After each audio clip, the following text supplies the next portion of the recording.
Hello, I wanted to make this video real quick because I've been seeing a lot of videos with the screen print from Xtool, and every video is pretty much perfect, and unfortunately they don't cover all the other stuff that perhaps maybe other people are experiencing. So I figured I would do a video quick. So when you get the Xtool screen print, you're going to get this with it. It's a little tester screen. First problem that I noticed is, and I had to call them about this, is there's two different types of screens. There's a 100 mesh and there's a 200 mesh. So I was trying to get from them to clarify whether this screen is a 200 or 100 mesh, since I'm just using it for the first time. And they couldn't really answer that, so I thought that was kind of interesting. The other problem that I encountered is I was unfortunately one of the early adopters that got the D1 Pro with the extension. Now, the other thing that I bought too that I was an early adopter for is that's a 40 watt laser. So in order to do the 40 watt with a D1 Pro, you had to upgrade the motherboard, and you also had to upgrade the wiring because it has an extra wire. In addition to that, it has its own power supply also because of the 40 watt. So this is all set up the way it is. Now, I do also have another machine, the regular square D1 Pro, and I apologize for the noise in the background. I have another laser going right now. And I use this one primarily for doing some cups. That's why it's on the riser. Now, unfortunately, I did this test on the 40 watt. So you only get one of these to do a test. Now, after doing all this, in the software, and I hope that I can capture this, because I don't have any screen recorder software on this particular machine, I'll show you guys what I encountered. So when you're in the software and you set up screen preparation, those are your options. So if you look, that screen preparation applies to a regular non-extension D1 Pro.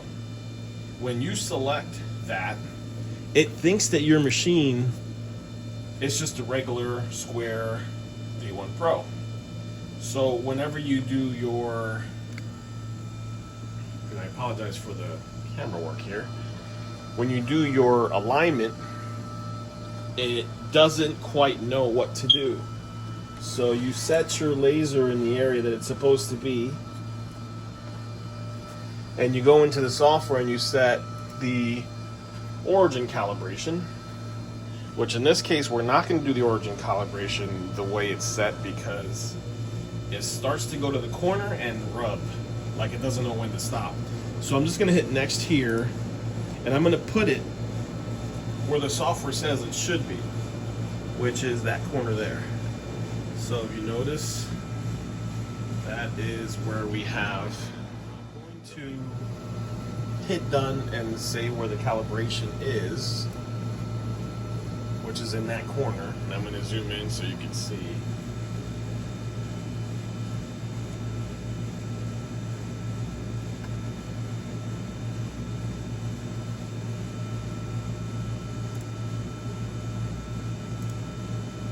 I'm just going to move it a couple of millimeters to get it in that corner. So we're going to move it to the right a little bit. And up. So it's pretty much there in the corner. So I'm going to hit done. So I don't have the cross, I have it actually shooting out the single blue light. So there. And I have it in the set area where it's supposed to be. So now I'm hitting frame. So unfortunately when it frames, it goes to the back, and I have to turn it off quick because it starts to rub, and that's where I have to stop it. So I can't engrave the screen with a D1 Pro extension. The only thing I can do is go into the software and basically do it with the extension settings. The only problem with that is if I go in here and I change it to your screen, now I don't have that nifty little square to tell me exactly whether or not my image is in the middle of the screen. And you need that because if you're going to do multiple screens, those engravings have to be in the exact same area for every screens. And I say multiple screens in case you're going to do multiple colors. If you don't have that perfectly aligned, it won't work. So at this point, my only option is to do a new test via using Lightburn as the software, or do a new test via this squared machine and using a 20 watt. That actually is an infrared, but I also have a 20 watt. Using a 20 watt as opposed to the 40 watt, which I already have the test for. So I didn't want to have to waste another screen, but unfortunately I may have to waste a screen to test this on a 20 watt laser. But either way, whether I do it on Lightburn or not, I'm going to have to sacrifice a screen. So know this, if you do have an extension, you're up a creek. I've been on the phone with Xtool 3 times in the past 2.5 weeks, 3 weeks, and I'm still waiting for them to come back. We've tried a bunch of different things and nothing works. So I don't think they really realized that people bought other configurations of their machines. So hopefully they'll get this working, but I can't really wait around. I got to get this figured out.